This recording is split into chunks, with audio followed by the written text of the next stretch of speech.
اللہ تعالیٰ ہمیں قرآن حکیم کی تعلیمات پر عمل کر کے اپنے بیوی بچوں تک، باقی مسلمانوں تک پہنچانے کی توفیق عطا فرمائے.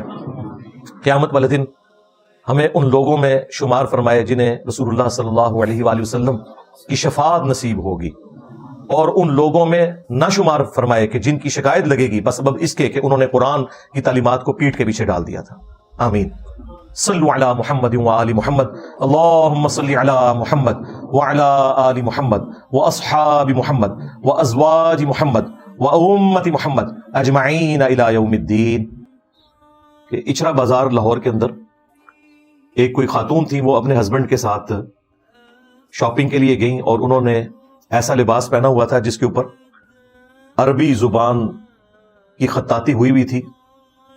کوئی عربی برانڈ ہے اس کے وہ کپڑے تھے جو انہوں نے پہنے ہوئے تھے، اور اس کے اوپر جو عربی ورڈ ہے حلوہ یہ لکھا ہوا تھا. عربی زبان میں بیوٹیفل کے لیے، سویٹ کے لیے یہ ورڈ یوز ہوتا ہے. اب یہ کوئی قرآن کا ورڈ تو نہیں تھا، اگرچہ عربی زبان کا ورڈ ہے، لیکن چونکہ وہ اس خط میں لکھا ہوا تھا جو ہمارے یہاں سب کانٹیننٹ میں ایک عربی سٹائل، اسے آپ خط نص کہہ لیں، ثلث کہہ لیں، اس سٹائل میں لکھا ہوا تھا. اور ظاہر ہے کہ ہمارے لوگوں کو تو عربی آتی نہیں ہے. ایون جو حفاظ ہیں وہ بھی قرآن کی آیات صرف دیکھ کے پڑھ سکتے ہیں، یا زبانی انہیں قرآن حفظ ہے، انہیں یہ پتہ نہیں ہے کہ اس کا مطلب کیا ہے. تو اس کا منطقی انجام وہی نکلا جو نکلنا چاہیے تھا. وہاں پہ ایک کوئی لمبی داڑھی والے صاحب تھے اہل حدیث وہابی فرقہ کے، انہوں نے خام خواہ اپنا لچ فرائی کیا اور اس عورت کو کھڑا کر کے پوچھا کہ یہ آپ کے جسم کے اوپر جو لباس ہے اس پہ تو کیا لکھا ہے، میں نے اس کی تحقیق کرنی ہے. ان سے صرف یہ پوچھیں کہ آپ لوگوں کی ماؤں بہنوں کو یوں چوراہے میں کوئی کھڑا کر کے تحقیقات کرنا شروع کر دے، آپ لوگوں کے نکاح نامے کوئی دیکھنا شروع کر دے، تو آپ کو کتنا برا لگے گا. آپ کا یہ کام ہی نہیں ہے کسی کی پرسنل لائف کے اندر اس طریقے سے دخل دینا. خیر، وہاں پہ دیکھا دیکھی ہجوم اکٹھا ہو گیا. وہاں پہ ایک کرسچن لڑکا تھا جس کا ماڈرن فوڈ کے نام سے ایک چھوٹا سا پتھارا لگا ہوا تھا، یہ تھوڑی سی ایک ساتھ شاپ بھی تھی اس کی. اس نے جب اس سچویشن کو دیکھا تو اس نے فوراً خاتون کو اور اس کے ہسبینڈ کو دکان کے اندر کر دیا اور پولیس کو کال کر دی. اس دوران کچھ علماء بھی آگے اور انہوں نے بھی پبلک کو انگیج کیا. پھر پولیس آئی. الٹیمیٹلی اللہ کا شکر ہے کہ کسی نہ خوشگوار واقعے کے رونما ہونے سے پہلے ہی معاملہ سیٹل ہو گیا. اگرچہ کئی لوگ وہاں پہ چھریاں لے کے بھی آگے لبیک یا رسول اللہ کے نعرے لگا رہے تھے، اور جو اے ایس پی ہے ان کے بقول ایک شخص ایسا بھی تھا جس کے پاس لوڈڈ گن بھی موجود تھی. اور آپ دیکھ رہے ہیں کہ وہاں پہ بھی کچھ لوگ اس عورت کو دھمکیاں لگا رہے ہیں کہ کھڑی ہو جاؤ. ایک کہہ رہا ہے کہ جی میرا دل کر رہا ہے اسے گولی مار دوں. تو اس قسم کے آپ کو الفاظ سننے کو ملے. ظاہر ہے جو ہم نے پچھلے 70-80 سال کے اندر بویا ہے اس ملک کے اندر، اور صدیوں سے ہمارے بزرگوں نے جس قسم کی تعلیمات دی ہیں، اس کا رزلٹ یہی نکلنا تھا. یہ تو اللہ کا شکر ہے کہ معاملہ سیٹل ہوا اور الٹیمیٹلی اس عورت کی جان بخشی ہوگی. لیکن یہ موت کے منہ سے ہی وہ واپس آئی ہے، یہ آپ کو اندازہ ہو گیا ہوگا وہ ساری صورتحال دیکھ کے. علمی پوائنٹ نمبر 1 وہ ہے میرے بھائیو، یہ جو اچرا لاہور کے اندر واقعہ ہوا، اس میں میرے نزدیک اس پورے واقعے میں جو سب سے بڑا ہیرو ہے نا، وہ کرسچن لڑکا ہے جانسن، جس کا وہ فوڈ پوائنٹ تھا، جس نے جرت دکھا کر اپنی جان پر کھیل کر اس نے پولیس کو الگ سے فون کیا، اور وہ جو ہماری بہن تھی اور اس کا ہسبینڈ اسے اپنی دکان کے اندر پناہ دی. اصل ہیرو اگر کوئی ہے نا تو وہ جانسن ہے. یہ وہ کام ہے جو بڑے بڑے مذہبی لوگ نہیں کر سکتے. سب کو اپنی جان کی فکر پڑ جاتی ہے. تو میرے نزدیک اس میں جو اگر یہ ایک واقعہ تھا تو اس میں مین آف دا میچ یا ہیرو اگر کوئی شخص ہے تو وہ کرسچن لڑکا ہے. اور دیکھیں اسے بعد میں تو اس بیچارے نے تو وہیں رہنا ہے، اور ماشاء اللہ تعالی ہمارے جو سو کالڈ عاشقان رسول ہیں ان کے شر سے تو اس نے پوری زندگی اب بچنے کی کوشش کرنی ہے. کیونکہ یہاں پہ جو سو کالڈ عاشقان رسول ہیں وہ ہمیشہ لبیک یا رسول اللہ کہہ کر لوگوں کی گاڑیاں توڑتے ہیں، لوگوں کے موٹر بائکس میں آگ لگا دیتے ہیں. کسی نے یہ نعرہ لگا کے اپنے موٹر بائک کو کبھی آگ نہیں لگائی. اور اس سے بڑھ کر میں بات آج پھر کروں گا، پھر میں وہ زخم چھیلوں گا کہ ان کے بڑوں نے، ان کے بزرگوں نے جو اپنی کتابوں کے اندر اپنے ناموں کے کلمے پڑھوائے ہوئے ہیں، چشتی رسول اللہ، شبلی رسول اللہ، تھانوی رسول اللہ، اور سیم اسی لاہور سے یہ کتابیں پرنٹ ہو رہی ہیں، کسی مکتبہ فکر میں آپ کو کوئی آگ لگاتا ہوا نظر نہیں آئے گا. اور ویسے ان کی ڈرامہ بازی سن لیں کہ ہم ختم نبوت کے اوپر کام کر رہے ہیں. ختم نبوت کے اوپر وہ لوگ کام کریں گے جن کے اپنے بزرگوں نے اپنے ناموں کے کلمے پڑھائے ہوئے ہیں اور ان کے ماننے والے آج تک وہ کتابیں چھاپ رہے ہیں. تم صرف زیادہ زیادہ اینٹی قادیانی کام کر سکتے ہو. ختم نبوت کے رائٹس ہمارے پاس ہیں، تمہاری تو جرت ہی نہیں ہے کہ بات کر جاؤ اپنے بزرگوں کے اوپر. تو اس قسم کے لوگوں کے شر سے بچنا بڑا مشکل کام ہے. اور پھر نان مسلم ہوتے ہوئے اس شخص نے کتنی ذمہ داری کا مظاہرہ کیا کہ ایک مسلمان عورت اور اس کے خاوند کی جان بچائی اور بر وقت اطلاع کی اس پولیس ڈپارٹمنٹ کے اندر، جس کو پہنچتے ہوئے آلموسٹ وہاں پہ 15-20 منٹ تو لگ گئے.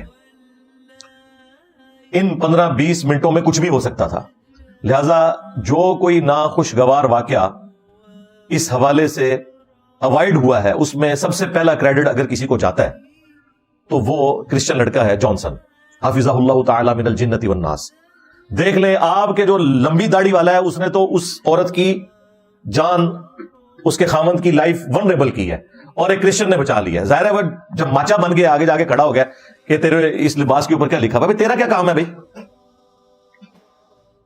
اس طرح لوگوں کی بیویوں کو، ان کی سسٹرز کو، ماؤں کو روک کے ان کے انٹرویو کرنا. تمہیں کچھ زیادہ ریزرویشن ہے تو جاؤ جو متعلقہ ڈپارٹمنٹ ہے اس میں جا کے بات کرو، وہاں فون کرو کہ جی اس طریقے سے میں نے یہاں ایک عورت کو دیکھا، بجائے کہ اس کو روک کے تو وہاں پہ موب اکٹھا کر لیا. کچھ بھی ہو سکتا تھا. لہذا میرے نزدیک سب سے پہلے اس لڑکے جانسن کو انعام ملنا چاہیے، ایوارڈ بھی ملنا چاہیے، ریوارڈ بھی ملنا چاہیے. ایوارڈ تو دے دیا جاتا ہے، ریوارڈ بھی ہونا چاہیے، یعنی رقم کی شکل میں اس کی کوئی خدمت بھی اس حوالے سے ہونی چاہیے. اور پبلکلی اس کی اناؤنسمنٹ ہونی چاہیے کہ اصل جو ہیرو ہے اس واقعے کا یہ کرسچن لڑکا ہے. اور اس طریقے سے پاکستان کا بہتر امیج پوری دنیا میں جائے گا، بجائے یہ کہ آپ کسی اور کو ہیرو بنا کے پیش کریں. وہ بھی ضرور کریں، لیکن سب سے بہتر پکچر یہ جانی تھی کہ اگر اس بچے کو، جانسن کو، ہماری چیف منسٹر صاحبہ ملیں، آئی جی صاحب ملیں، آرمی چیف صاحب ملیں اور اس کی حوصلہ افزائی کریں اور پبلکلی کریں اور پھر میڈیا کے اوپر رپورٹ ہو. بہرحال میں نے اس حوالے سے جو بڑے ہیں ان سے خود بات بھی کر لی ہے، انہوں نے میرے ساتھ ایگری کیا ہے. انہوں نے کہا انشاءاللہ انجینئر صاحب چند دنوں میں ہم ایک پبلک سرمنی میں، جس طرح آپ نے ہائی لائٹ کیا، بلکہ انہوں نے اپریشیٹ کیا کہ آپ نے اس طرف توجہ دلائی ہے کہ اصل ہیرو وہ ہے، اسے پبلک میں لا کے اس طریقے سے انعام دینا چاہیے تاکہ لوگوں کو اچھا میسج جائے. اور انٹرنیشنل لیول کے اوپر کتنا اچھا امیج جائے گا، جو یہ ہم امیج بنانے کی کوشش کرتے رہتے ہیں. امیج تو اس صورت میں جائے گا جب ایک اسلامی جمہوریہ پاکستان جیسا ملک، جو دنیا میں اپنے آپ کو ٹھیکیدار سمجھتا ہے اسلام کا، اور اس کے جھنڈے میں گرین کلر کے ساتھ سفید کلر بھی ہے، اس کے باوجود اقلیتوں کو یہاں حقوق نہیں ملتے. اور جس طریقے سے کرسچنز کے ساتھ ان کی پرسیکیوشن ہوئی ہے پچھلے 70 سالوں کے اندر، یہ بھی جڑا والا واقعہ جو ہے وہ کوئی زیادہ دور نہیں ہے، درجنوں کی تعداد میں گرجے جلائے گئے. یہ سارا کچھ ہوتے ہوئے زیادہ ضروری چیز یہ تھی کہ ہمارے آرمی چیف، ہمارے پرائم منسٹر جو اب آنے والے ہیں، یا چیف منسٹر یا آئی جی صاحب، ان کو ملتے ہیں. اور ہمارے بڑوں نے ایگری کیا کہ انشاءاللہ عنقریب اس حوالے سے پیش رفت دیکھنے کو ملے گی انشاءاللہ تعالی. علمی پوائنٹ نمبر 2، اس واقعے میں دوسرے نمبر کے اوپر اگر کوئی ہیرو ہے تو یقیناً وہ ہماری سسٹر ہیں اے ایس پی شہر بانو نقوی حافظہ اللہ تعالی، جو کہ ایک سید خاندان سے تعلق رکھتی ہیں اور ماشاءاللہ انہوں نے دلیری کے ساتھ اس موب کو کنٹرول کیا، حسینی ہونے کا ثبوت بھی دیا. اور اس وقت میڈیا پہ ان کو کافی اس حوالے سے اٹھایا ہوا ہے، مختلف جگہ انٹرویوز ہو رہے ہیں. آرمی چیف نے بھی ملاقات کی ان سے، اور آئی جی صاحب نے بھی، ان کی ٹریننگ ہے یہ، جس طریقے سے انہوں نے پنجاب پولیس میں کافی ریفارمز کی ہیں. میں تو پرسنلی یعنی انہیں قدر کی نگاہ سے دیکھتا ہوں ڈاکٹر عثمان صاحب کو حافظہ اللہ تعالی. پلس ان کو انعام بھی دیا گیا ہے، ایوارڈ بھی ان کے لیے اناؤنسمنٹ ہوئی ہے، اور سعودی حکومت کی طرف سے ود فیملی انہیں حج کی آفر بھی ہوئی ہے جو وہ انشاءاللہ تعالیٰ کرنے جائیں گی. میرا خیال ہے یہ بہت بڑی ان کے لیے اچیومنٹ ہے. اور اس طرح کے جو ڈر قسم کے پولیس آفیسرز ہیں پاکستان جیسے ملک میں تو نعمت ہے، کیونکہ یہاں پہ تو جتنا مذہبی طبقہ دہشت گردی اور غنڈہ گردی کے اندر انوالو ہے، اور اس میں سب سے بڑی مجرم ہماری ریاست اور ریاستی ادارے ہیں جنہوں نے انہیں سالوں تک پالا ہے اور ہمارے اوپر مسلط کیا ہے. پولیٹیکل گورنمنٹس کو کمزور کرنے کے لیے ان نان اسٹیٹ ایکٹرز کو یوز کیا. یہ بھی اللہ بھلا کرے گوروں کا, اگر FATF نہ ہوتا اور ہمارے اوپر یہ تلوار نہ لٹکتی, ابھی بھی ہمیں کوئی عقل نہیں آنی تھی. ہمیں اس ماڈرن ورلڈ میں بھی یہ سمجھ نہیں آنی تھی کہ بھائی اس طریقے سے آپ ایسٹس نہیں بنا سکتے. جب آپ بندوق عام بندے کے ہاتھ میں دے دیں گے تو وہ آپ کی مرضی کا کام بھی کرے گا اور اپنی مرضی کا کام بھی کرے گا. ود ان کنٹری جو سیکیورٹی کی مینجمنٹ ہے اس کو دیکھنا یہ پولیس کی ذمہ داری ہے, یا زیادہ سے زیادہ اگر چیف منسٹر نے رینجرز کو طلب کرنا ہے وہ بھی ان کی مرضی ہو تو, اور کسی بندے کے ہاتھ میں اسلحہ نہیں ہونا چاہیے. اور بارڈرز کے اوپر فوج کی ذمہ داری ہے. جب آپ عام بندوں کو ٹرین کر کے ان کے ہاتھ میں اسلحہ پکڑا دیں گے تو پھر آپ دیکھیں جو تماشا لگا ہوا ہے, قابو ہی نہیں آ رہے کسی کے. تو یہ FATF نہ ہوتا, نہ یہ ضرب عضب ہونی تھی, نہ رد الفساد ہونا تھا, اور نہ ان فسادیوں سے ہماری جان چھوٹنی تھی. یہ کریڈٹ بھی میں پہلے نمبر کے اوپر دیتا ہوں تو گوروں کو دیتا ہوں کہ یہ معاملہ بھی انہوں نے ہی ہمارا سیدھا کیا ہے کہ انسان کے بچے بن جاؤ, ادروائز ہمیں کوئی سمجھ نہیں آ رہی تھی. علمی پوائنٹ نمبر 3.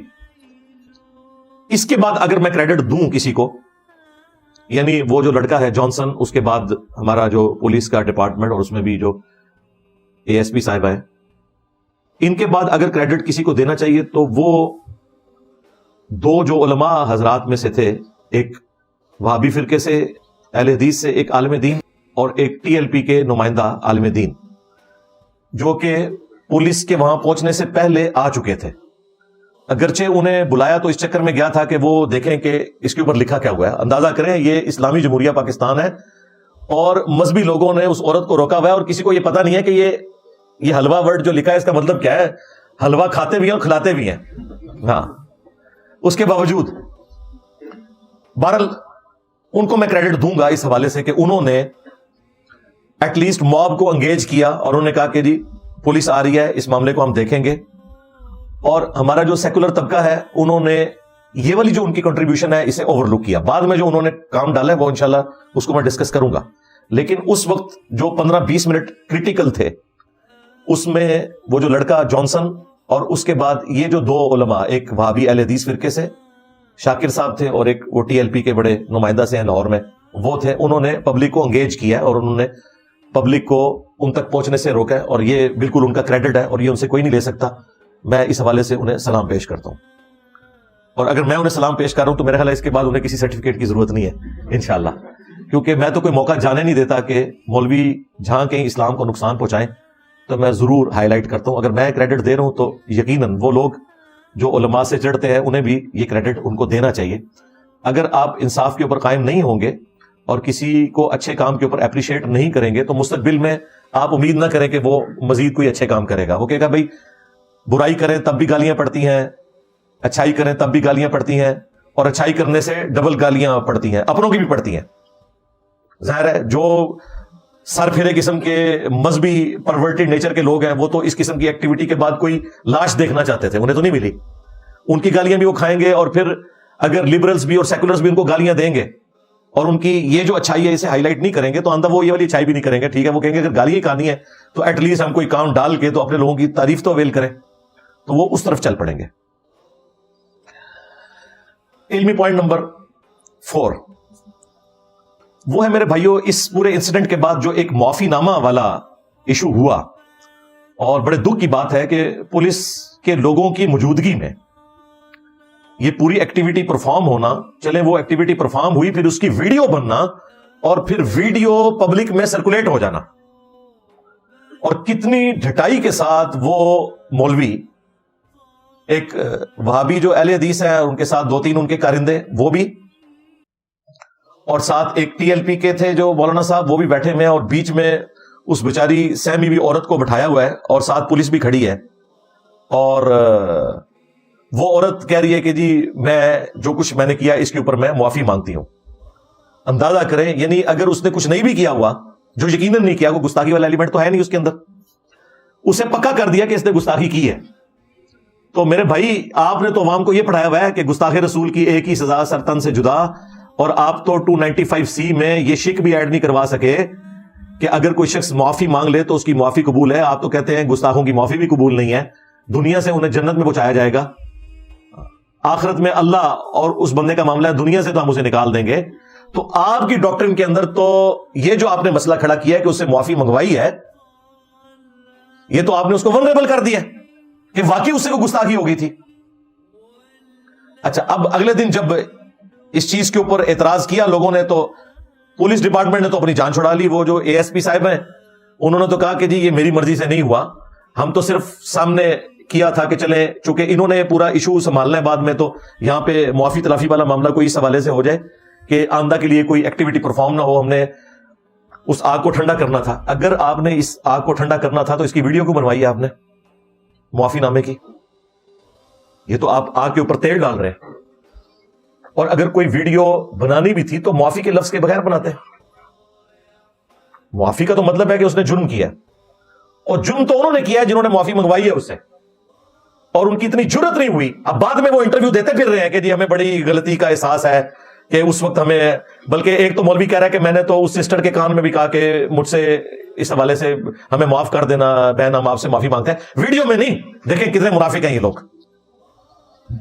ڈرتے ہیں اپنی پبلک سے, اس لیے اس قسم کی بات ویڈیو میں نہیں کی.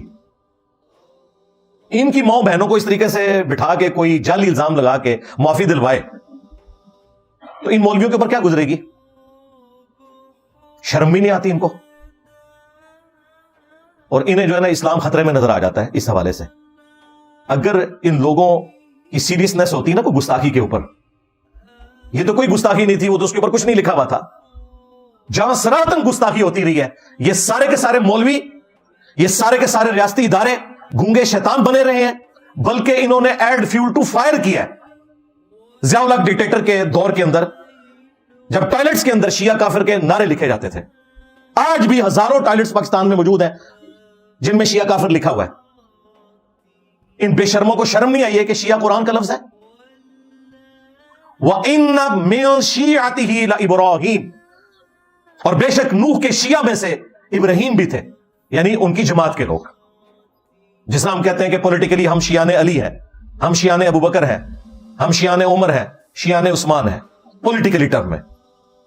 عقیدے میں ہم مسلم ہیں الحمدللہ. تو حضرت ابراہیم علیہ السلام کو اللہ تعالیٰ نے کہا کہ نوح کے شیعہ میں سے تھے, یعنی اسی گروہ میں سے تھے. تو جب شیعہ کافر لکھا جا رہا تھا, شیعہ بھی قرآن کا لفظ تھا, کافر بھی قرآن کا لفظ تھا, اس وقت تو ان کی غیرت نہیں جاگی.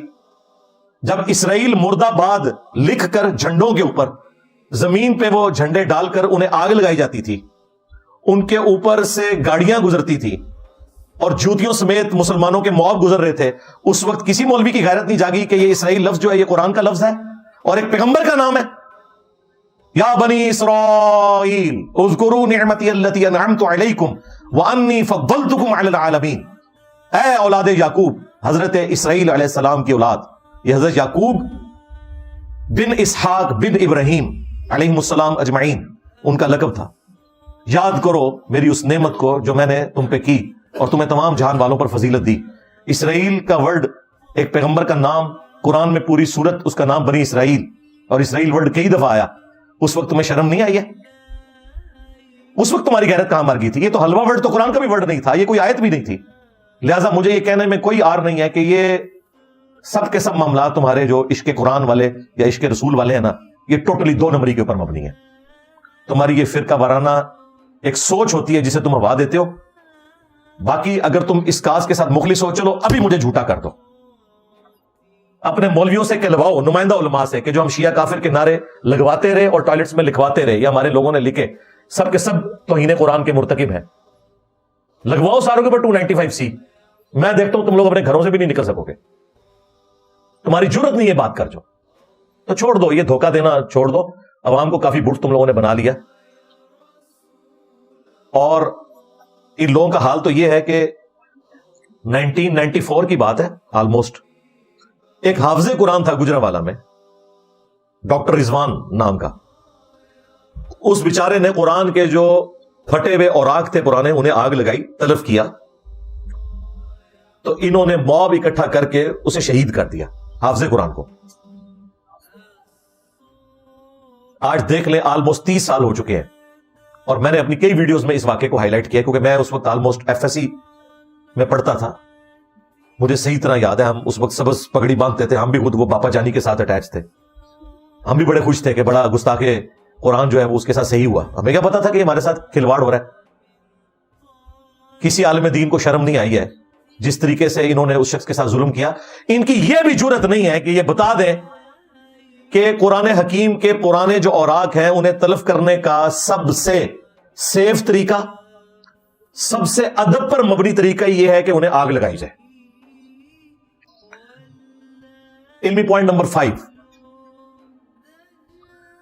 اس پورے ایشو میں آپ نے ایک چیز شاید نوٹ کی ہو، ہمارے اسٹوڈنٹس نے تو کر لی ہوگی، باقی لوگوں کو نہیں پتا چلا، کہ جب وہ اس سسٹر کو بٹھا کے اس سے معافی والا معاملہ کروا رہے تھے تو وہ جو ٹی ایل پی والا مولانا ساتھ بیٹھا تھا وہ اس کے کان میں کہہ رہا تھا کہ تم کہو کہ میں سنی ہوں. سنیں، آپ مجھے بتائیں وہ مولوی، وہ مفتی، وہ موٹیویشنل اسپیکر جو ہمیں یہ کہانیاں کرواتے ہیں کہ جی فرقہ واریت تو انجینئر صاحب ختم ہو چکی ہے، یہ آپ کی وجہ سے فرقہ واریت باقی ہے، تو وہاں پہ بیٹھے ہوئے مولویوں کو میں نے کہا تھا کہ تم یہ فرقہ واریت والا لچ تلو، کیونکہ وہ ٹی ایل پی والے مولانا کو یہ اندازہ ہو گیا تھا کہ میں تو اکیلا بیٹھا ہوں، یہ جو میرے ساتھ 3-4 کھڑے ہیں تو سارے لمبی داڑیوں والے ہیں، کل کو کریڈٹ جو ہے وہ وہابیوں کے کھاتے میں ڈال جانا ہے. ٹھیک ہے، تو میں اس عورت کے کان میں کہوں کہ تم کہو کہ میں سنی ہوں، یعنی بریلوی فرقے سے ہوں. پھر اس نے کہہ بھی دیا بیچاری نے، اس کے کہنے کے بعد اس نے کہا ہے، اور یہ کہہ رہے نہیں فرقہ واریت کوئی مسئلہ ہی نہیں. میرے بھائی مسلمانوں کا واحد اگر کوئی مسئلہ ہے نا بڑا تو فرقہ واریت ہے، باقی سب اس کی کرولریز ہیں.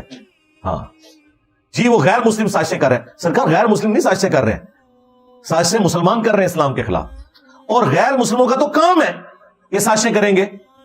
یہ تو اللہ نے قرآن میں کہا ہے کہ ہم نے انسانوں اور جنوں میں شیاطین ایسے رکھے ہیں جو انبیاء اکرام اور ان کے ماننے والوں کے اوپر مسلط ہوتے تھے اس حوالے سے کہ انہیں وہ تکلیفیں پہنچاتے تھے، ان کی دعوت کے آگے ہرڈل کھڑی کر دیتے تھے. یہ ان کی آزمائش ہوا کرتی تھی.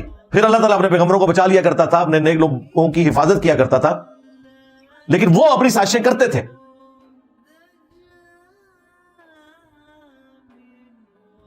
تو انہوں نے تو سازشیں کر دی ہے. اس چیز کا رونا رویا جائے گا کہ وہ ہمارے خلاف سازشیں کر رہے ہیں. رونا اس چیز کا رویا جائے گا کہ ہمارا مولوی، ہمارا مفتی، ہمارے سو کالڈ بزرگان دین یہ اسلام کے خلاف سازشیں کر رہے ہیں، اور کس طریقے سے فرقہ واریت کو یہ پھونکے مارتے ہیں، کوئی موقع نہیں جانے دیتے. اچھا، اس پورے ایپیسوڈ کے اندر ایک تھوڑی سی جرت دکھائی ہمارے جو کراچی کے دیوبندی مفتی ہیں، مفتی طارق مسعود صاحب حفظہ اللہ تعالی. انہوں نے سخت الفاظ کے اندر، جو بالکل ٹھیک الفاظ تھے، بڑے اچھے انداز میں مذمت کی فوراً اسی وقت. ظاہر ہے انہوں نے تو ایک کیمرہ سامنے رکھنا ہوتا ہے، اپنا بیان جاری کر دینا ہوتا ہے، میں نے تو پوری ایک سیشن کا انتظار کرنا ہوتا ہے. انہوں نے اسی وقت بیان جاری کیا. وہ بیان جب جاری ہوا تو اس میں انہوں نے لبیک یا رسول اللہ کے جو نعرے لگ رہے تھے ان نعروں کو انہوں نے غلط نہیں کہا تھا. انہوں نے کہا کہ یہ چند جو پاگل قسم کے لوگ ہیں، جو ایک مذہبی پرورٹڈ نیچر رکھنے والے لوگ، جو اس طریقے سے چڑھ دوڑتے ہیں لوگوں کے اوپر بغیر دیکھے، کوئی بچپن میں شاید ان کے دماغ پہ کوئی چوٹ لگی تھی تو یہ ہو گیا. تو وہ انہوں نے اس انداز میں بات کی. تو بریلویوں کے جو مولوی ہیں دیکھیں، انہوں نے ان کے قتل کے فتوے جاری کر دیے. انہوں نے کہا تو اپنے گھر سے نہیں نکل سکتا، اور ہم کراچی پہنچ رہے ہیں، تو اپنے گھر سے نکل کے بتا. بس یہ ویڈیو آنی تھی، مفتی صاحب کی باہر نکل گئی. ہاں، اب میں ان مفتیوں سے اور ان کے جو فرنٹ مین لوگ ہیں، یوٹیوبرز یا موٹیویشنل سپیکرز، میں ان سے پوچھوں گا کہ اگر فرقہ واریت مسئلہ نہیں ہے تو جاؤ نا، ہمت بناؤ نا اپنے مفتی کی. انہی فرقوں کے فرنٹ مین ہو نا تم لوگ، جاؤ اپنے مفتی کی ہمت بناؤ. ہوا ایسے نکلی کہ پہلے تو انہوں نے وہ جملے اپنے کاٹ دیے، آن لائن ایڈیٹنگ بھی ہو جاتی ہے ویڈیو میں سے، پھر بھی گالیاں نہیں رکی. پھر سیکنڈ سٹیپ لیا انہوں نے، اردو میں نیچے کامنٹ سپن کیے لکھ کے کہ ہم ٹی ایل پی والوں کو نہیں کہہ رہے تھے پلیز، اور منتیں ماری انہوں نے. وہ میں ساتھ ڈسپلے کروں گا، وہ آپ خود پڑھ لیجئے گا. پھر بھی ان کا غصہ نہیں ٹھنڈا ہوا. الٹیمیٹلی انہوں نے ویڈیو ہی غائب کر دی یوٹیوب سے. جی 3,64,000 لوگ وہ ویڈیو دیکھ چکے تھے. انہوں نے اس ویڈیو کو ان لسٹ کر دیا پبلکلی. اب وہ نظر نہیں آتی سوائے اس کے جس کے پاس اس وقت کا اگر کوئی لنک ہے، کیونکہ انہوں نے ان لسٹ کیا ہے. انشاءاللہ میں آپ کو اگلی پریڈکشن کر رہا ہوں، وہ پرائیویٹ بھی اسے کر دیں گے الحمدللہ. علمی پوائنٹ نمبر 6 وہ ہے میرے بھائیوں، گورنمنٹ اور جو اس وقت ہماری سی ایم پنجاب ہیں اور جو آئی جی پنجاب ہیں، ان سب سے میں ریکویسٹ کروں گا، اور آلریڈی میں نے اپنی بات ان تک سیل فون کے ذریعے پہنچا دی ہے، کہ جس طرح آپ نے 9 مئی کے ایشو میں جیو فینسنگ کی اور لوگوں کو پکڑا، اور اس میں کئی بے گناہ لوگ بھی پکڑے گئے، وہ آج تک بیچارے جیلوں میں پڑے ہوئے ہیں، ان کے مقدمات کے فیصلے نہیں ہو رہے. سب سے پہلے تو ان کے فیصلے کریں، جو مجرم ہونے سزا دیں، باقی لوگوں کا کیا قصور ہے. بالکل اس طریقے سے جیو فینسنگ کریں، اور یہ جتنا موب اکٹھا تھا نا، سارے ویڈیوز میں آئے ہوئے ہیں، اور جو ان کے سرغنے وہ بھی آئے ہوئے ہیں. ان سب کے اوپر ایف آئی آرز کاٹیں، ان میں جو لوگ مجرم نہیں ہیں انہیں چھوڑ دیں، لیکن معافی ساروں سے منگوائیں، تاکہ آندہ کوئی اس قسم کے موب میں شامل بھی نہ ہو. بھول کے معافی سارے مانگیں گے، اور ان لوگوں کو قرار واقعی سزا دی جائے. جو اے ایس پی نے خود کہا ہے کہ جی ایک بندے کے پاس لوڈڈ گن تھی، وہاں آیا ہوا تھا، ایک چاقو لے کے آ گیا تھا، یہ تو ہمیں پولیس آفیسر خود بتا رہی ہے نا. تو پکڑیں ان کو، انہیں نشان عبرت بنائیں، انہیں سزائیں دیں. اگر سزا نہیں دینی، وارننگ دینی ہے، تب بھی ویڈیو میں لا کے ان کی بوتیاں پبلک کو دکھائیں، اور یہ ہاتھ جوڑ کے معافی مانگیں. اس سسٹر سے بھی مانگیں جس کے ساتھ انہوں نے کیا، پوری قوم سے مانگیں. لوگ تو یقین کریں ڈرے ہوئے اس کے بعد. اور الحمدللہ ہمارے جو ریاستی اداروں کے بڑے ہیں انہوں نے ایگری کیا ہے، اور انشاءاللہ آپ کو کچھ دنوں میں انشاءاللہ 1 ہفتے کے اندر اندر خبر ملے گی. ان سب کے اوپر ایف آئی آرز ہو جائیں گے، اور انشاءاللہ یہ آپ کو حوالات میں بند نظر آئیں گے انشاءاللہ تعالیٰ. کیونکہ اب یہ اس پہ کوئی ٹالرنس نہیں ہے گورنمنٹ کی طرف سے. یہ آرمی چیف نے ویسے ہی نہیں اسے بلا کے سر پہ ہاتھ پھیرا، یہ ذہن میں رکھیے گا. انہوں نے بیسیکلی مولویوں کو میسج دیا، اور اس میں جو آرمی چیف کے الفاظ تھے نا، وہ یہ تھے کہ اس قسم کی بدعت کی اجازت نہیں ہوگی. بدعت کا لفظ انہوں نے یوز کیا. حقیقت ہے یہ تو ساری بدعت ہی بنی ہوئی ہے ہمارے ملک کے اندر. جو دین کا حلیہ انہوں نے بگاڑ دیا، دین تو ہے ہی نہیں ہے، بدعتیں ہی ہیں زیادہ تر. تو انشاءاللہ تعالیٰ انہوں نے بچنا نہیں ہے انشاءاللہ تعالیٰ. علمی پوائنٹ نمبر 7. اس کے بعد گورنمنٹ کا، سی ایم کا، آئی جی کا، اور even army chief, prime minister آنے والے، میں ان سے ریکویسٹ کروں گا کہ اس انسیڈنٹ کے اوپر جتنے فرقوں کے بڑے ہیں نا، جب ان کے مفادات پہ ضرب پڑتی ہے تو یہ سارے آپ کو پریس کانفرنس کرتے ہوئے نظر آئیں گے چھوٹی چھوٹی بات کے اوپر. اب یہ کن بلوں میں گھسے ہوئے ہیں، ابھی بھی ان کا کام ہے یہ پبلکلی سامنے آئے. مفتی منیب الرحمان صاحب بریلویوں کے بڑے ہیں، مفتی تقی عثمانی صاحب دیوبند کے بڑے ہیں، ساجد میر صاحب اہل حدیث کے بڑے ہیں، ساجد نقوی صاحب اہل تشیع کے. ان چاروں بڑوں کو بٹھا کر پریس کانفرنس کروا کے ان کے ذریعے میسج دلوائیں کہ یہ جو کچھ ایکٹیویٹی پرفارم ہوئی ہے یہ بالکل غلط ہے، اس طریقے سے کرنا غلط ہے، اور جو مس ہینڈلنگ ہوئی ہے وہ اس میں بیان کریں، اور اس سسٹر سے معافی منگوائیں کہ ہم نے اس سسٹر کے ساتھ زیادتی کی ہے. اس موب کو کہہ کے وہ معافی مانگے، بجائے یہ کہ آپ نے اس سسٹر سے ہی معافی منگوا لی، اس سے معافی مانگے. یہ کام کریں. اور خصوصاً یہ جو زیادہ گلے پھاڑ پھاڑ کے ٹی وی کے اوپر، سوشل میڈیا پہ آ کے اپنے اپنے فرقوں کی طرف سے نمائندہ بنے ہوتے ہیں نا، ان کو بیچ میں بٹھائیں. ان کی ذمہ داری ہے. ویسے تو یہ چھوٹے چھوٹے معاملات کے اندر ہنگامہ کھڑا کرنے کے لیے، چندے بٹورنے کے لیے پبلک میں آ جاتے ہیں، اب کدھر ہیں؟ اور مجھے کوئی آر نہیں ہے، میں تو اس میں سب سے پہلے نمبر کے اوپر جس بندے سے پریس کانفرنس اور بیان ایکسپیکٹ کر رہا ہوں وہ سعد رضوی صاحب ہیں، حافظہ اللہ تعالیٰ، ٹی ایل پی کے سربراہ. ان کا کام ہے وہ فرنٹ سے لیڈ کریں. ان کے جو ریپرزینٹیٹیو نے وہاں پازیٹیو رول ادا کیا، میں اس کی تعریف کرتا ہوں کہ اس نے مواب کو روکا، لیکن بعد میں جو معافی والا ہوا معاملہ وہ غلط ہے. لیکن آپ اس میں مزید ایڈ کریں، جب تک وہ آ کے اس کی مذمت نہیں کریں گے نا، جو نچلے لوگ ہیں یہ اسی طریقے سے ان چیزوں کے مزے لیتے رہیں گے، اور آندہ بھی یہ ساری گمراہیاں بچے دیتی رہیں گی، نئی گمراہیاں اس میں سے پیدا ہوں گی. اور تیسرا میں نے نقطہ اس میں بیان کیا تھا کہ جو لوگ قابو نہیں آ رہے اور بار بار فساد فی الارض کر رہے ہیں، ہم نہیں کہتے آپ فساد فی الارض والی سزا ان پہ لگائیں جو سورۃ المائدہ کی آیت نمبر 33 میں آئی ہے کہ مخالف سمت کے ہاتھ پاؤں کاٹے جائیں، رسولی دیے جائیں. ہم نہیں کہتے آپ یہ کریں، لیکن ایٹ لیسٹ یہ کریں کہ انہیں ہمارے ان شہری اور گاؤں علاقوں سے نکال کے اللہ سے کوئی ناردرن ایریا میں ایک کوئی چھوٹا سٹی بنا لیں، اس کا نام مولوی سٹی رکھ دیں. جس طرح ویٹیکن سٹی بنایا تھا نا اٹلی میں تھا، اب تو خیر وہ انڈیپینڈنٹ ایک ملک کی حیثیت سے ہے، اس طرح ایک مولوی سٹی بنائے، ہماری جان چھڑائیں. ان کی 4 شادیاں کروا دیں، ان کو وہاں پہ آپ گاڑیاں دیں، انٹرنیٹ کا کنیکشن دیں، بس وہاں بیٹھ کے جو انہوں نے کرنا ہے کریں، ہماری جان چھوڑیں. کیونکہ یہ یہاں رہیں گے تو اسی طریقے سے پبلک کو ابھارتے رہیں گے اور یہ واقعات ہوتے رہیں گے. یہ تو ابھی اس میں سے کچھ ہوا نہیں ہے، ورنہ میں نے آج حدیث سے پتہ کیا بیان کرنی تھی؟ سب سے پہلے تو میں نے آیت بیان کرنی تھی کہ جس نے ایک جان کو ناحق قتل کیا اس نے پوری انسانیت کا قتل کیا، سورۃ المائدہ آیت نمبر 32. اور ساتھ یہ آیا کہ جس نے ایک جان کو بچایا اس نے پوری انسانیت کو بچا دیا. آج میں نے یہ بیان کر رہا ہونا تھا، پھر میں نے یہ بیان کر رہا ہونا تھا کہ صحیح بخاری میں لکھا ہوا ہے کہ اگر کسی نے کسی کافر کو بھی جو مسلمان ملک میں رہ رہا ہے ٹیکس دے کر اسے بھی قتل کر دیا تو وہ بھی جنت کی خوشبو نہیں پائے گا، اگرچہ جنت کی خوشبو 40 سال کی مسافت سے آ رہی ہوگی۔ تو مسلمان کا قتل نہ کرنے والا وہ تو چھوڑ دے، وہ تو سورۃ النساء میں ہمیشہ کے لیے جہنم میں۔ آج میں نے یہ حدیثیں اور آیتیں بیان کرنی تھی، اللہ کا شکر ہے کہ یہاں تک نوبت نہیں آئی ہے، ورنہ کسر کوئی نہیں چھوڑی ہوئی تھی، ایک لمحے کی دوری کے اوپر تھا وہ لوڈڈ گن جو اے ایس پی کہہ رہی ہے کہ بندہ لے کے آیا تھا، ایک ہی گولی کافی ہوتی ہے نا، یہ ہو جانا تھا۔ یہ تو اللہ تعالیٰ کی طرف سے کوئی مرزانہ طور پہ کوئی ملک کی کوئی ساکھ بچ گئی ہے، ادروائز کسر تو نہیں چھوڑی تھی موب نے۔ علمی پوائنٹ نمبر 8 آخری، اور وہ ہے عام پبلک سے متعلق۔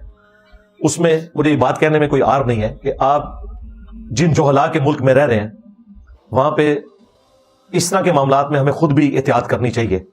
مثلا یہ جس قسم کا لباس ہماری اس بہن نے پہنا ہوا تھا اس پہ شرعی فتویٰ تو کوئی نہیں ہے، لیکن شریعت تو یہاں پہ ہے ہی کوئی نہیں ہے، یہاں تو مولویت ہے، پاپائیت ہے، سیدھی سی بات ہے۔ اس طرح کا لباس میں حیران ہوں کہ اس کے ہسبینڈ کو بھی نہیں پتا کہ بھائی تو پاکستان میں کھڑا ہے، اس طرح کا لباس پہن کے جس کو پہلی دفعہ دیکھتے ہی آیت لگنا شروع ہو جائے۔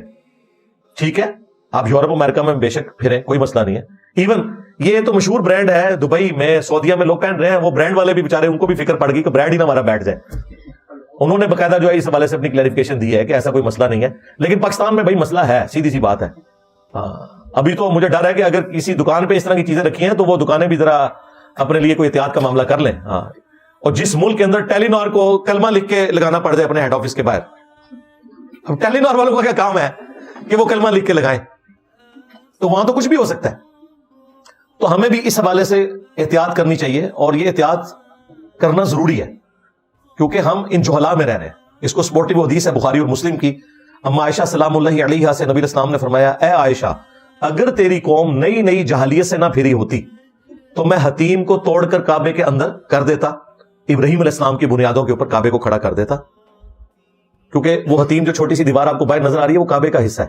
وہ بخاری مسلم میں آتا ہے کہ مشرکین عرب اپنے پاک مال سے تعمیر کرتے تھے کعبے کی، ان کے پاس پاک مال کم پڑ گیا، پیسے تھے لیکن پاک نہیں تھے، تو انہوں نے کہا ٹھیک ہے یہاں ہم چھوٹی سی دیوار بناتے ہیں، اور وہ ایک کمرہ انہوں نے ساتھ ایڈجسٹنٹ بنا دیا، ورنہ خانہ کعبہ ریکٹینگولر شیپ میں۔ اس وقت جو آپ کو اسکوائر نظر آتا ہے وہ اسکوائر نہیں ہے، اوریجنل کعبہ جو ابراہیمی بنیادیں ان میں وہ حتیم شامل ہے، اسی لیے طواف کعبہ حتیم کے باہر سے ہوتا ہے، اور حتیم کے اندر نماز پڑھنا کعبے کے اندر نماز پڑھنا ہے۔ تو بخاری مسلم کے الفاظ ہیں کہ اگر مجھے یہ خطرہ نہ ہوتا ہے عائشہ کہ تیری قوم نئی نئی جہالیت سے پھری ہے تو میں حتیم کو توڑ کر خانہ کعبے کے اندر شامل کر دیتا، اور کعبے کے دروازے کو میں نچلے لیول کے اوپر لے آتا تھا کہ ایک عام آدمی بھی اندر جا سکے، لیکن مجھے خطرہ ہے یہ نئے نئے جہالیت سے پھرے ہیں۔ حالانکہ وہ صحابہ تھے، حضور کی ایک بات پہ جان چھڑکنے والے تھے، لیکن نبی الاسلام نے ان سے بھی خدشہ ظاہر کیا کہ ہو سکتا ہے یہ کہیں کہ یہ کعبہ گرا دیا ہے، وہ ایک جو نسلاً ایک معاملات چل رہے ہوتے ہیں وہ والی کوئی حص بھڑک نہ اٹھے، نبی الاسلام نے نہیں کیا ایسا۔